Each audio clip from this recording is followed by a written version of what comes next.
In the last episode, number 97, part one of our series on AI scribes, AI note writing software and the impact it's going to have with your practice.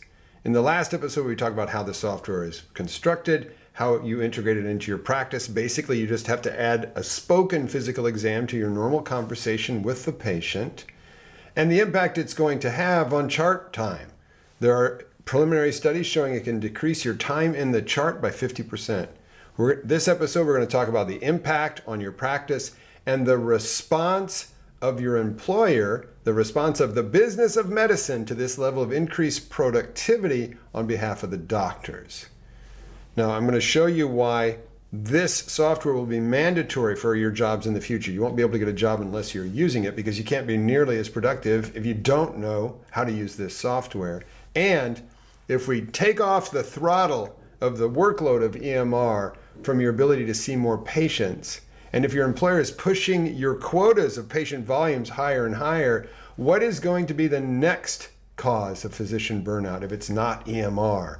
I'm concerned that it's a deeper and darker place, and we have to lead this integration of this new software before we allow the business of medicine and its financial demands to overload doctors, knock them completely out in ways we can't even imagine right now.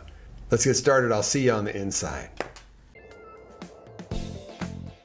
Hello, and welcome to the latest episode of the Stop Physician Burnout podcast, a physician leadership podcast where you will learn the skills so that we can join together and lead the charge to physician well-being.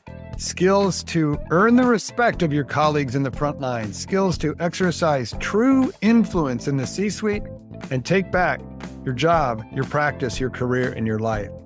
All of these tools have been proven effective in my 40,000 doctor physician coaching and training practice. And if I know one thing, I know you're super busy. So let's get started.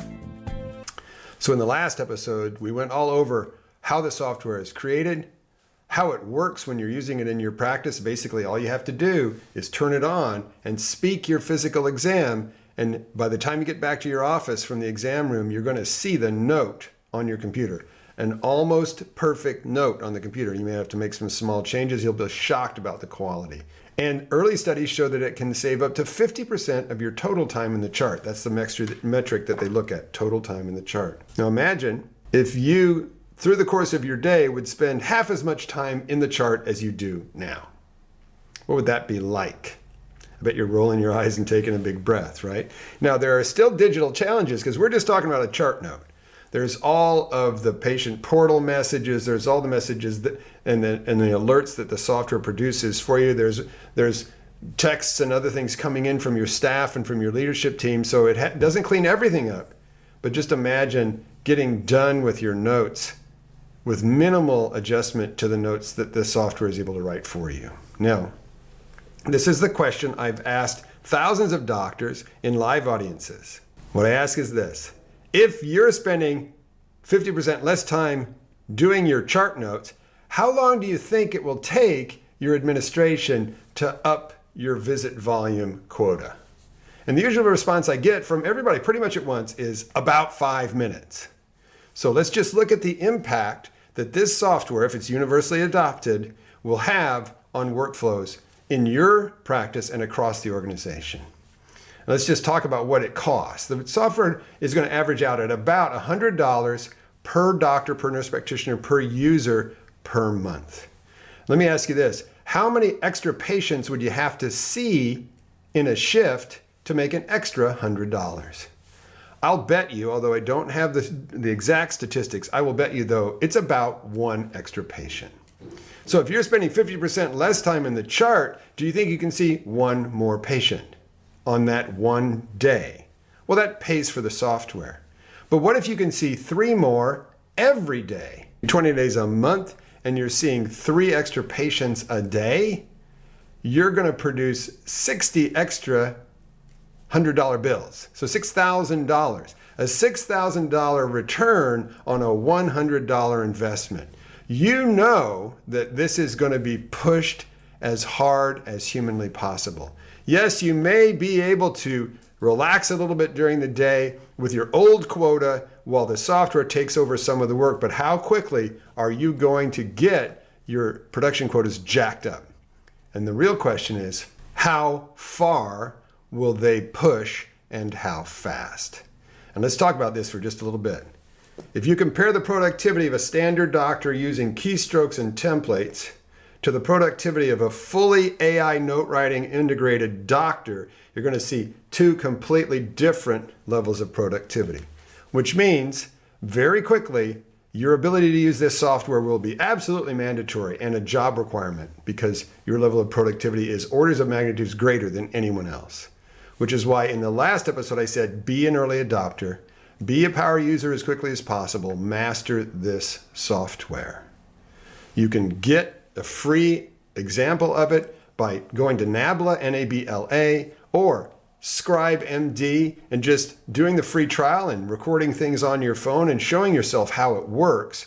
But if your organization is starting a study, jump in, be one of the participants. And if they aren't, push them to get started or start your own where you copy and paste your notes out of Nabla or Scribe MD into your current software. But this will be universally adopted. It will be mandatory very, very soon. It also allows the industry to think that they'll be able to deal with the ongoing physician shortage because you're going to get a whole lot more productive. But here's the challenge. Here's the challenge. Until now, burnout has been caused by the extra work it takes to document an extra visit. So the reason you don't see a couple more patients in a day is because of the brain damage of the documentation that needs to be done at some point in time to finish the visit and close the chart. That has been actually a throttle on the number of patients a doctor could see. EMR is actually the rate limiting step on the volume of patients you can see right now. Well, what if we take that away? What if instead of seeing 20 patients a day, you're being asked to see 30 patients a day? And you can do it because the software will handle the notes.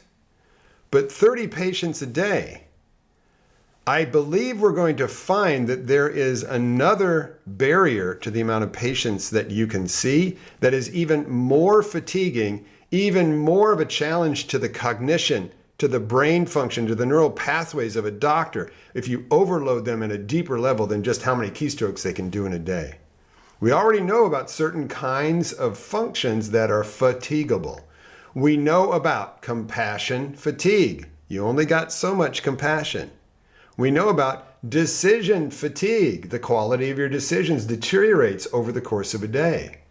What if we run into compassion fatigue, decision fatigue, as a rate limiting step to the number of patients you see? And what if your administration pushes for even more volume and pushes through that barrier? And we break doctors, burnout doctors at a deeper and more fundamental cognitive level than simply the keystroke overload of EMR. This is uncharted territory. We don't know what's going to break if we take away EMR. And maybe EMR has saved us from deeper levels of damage from overloading a light worker dealing with illness, suffering, death, and dying over and over and over again and trying to maintain their humanity. So what do? We need to be the power users. We need to be adopting the technology. We need to represent to the administration. You need to come from a position of strength of being a power user and being productive. We need to slow them down as they jack up productivity requirements. Yeah, go from 20 to 23 and stop. And let's see how that goes. Maybe from 20 to 25 and stop and see how that goes. And be on the lookout for any signs of your people dropping, especially if why they're not able to keep going is unclear to you. It doesn't follow the classic rules of burnout. So we have to, yes, probably be more productive because there's a shortage of doctors. If you want doctors to still be seeing patients rather than the chat GPT doing it in your place, we need to get more productive. But we have to be out front helping our leaders, our administrative leaders, if they're going to increase productivity requirements, to do so in a humane fashion, a staged fashion, and make sure we don't hit higher levels of overload. So that's it. Be an early adopter. Get started. That's it for today. You keep breathing. Take real good care of yourself. I'll see you in the next episode.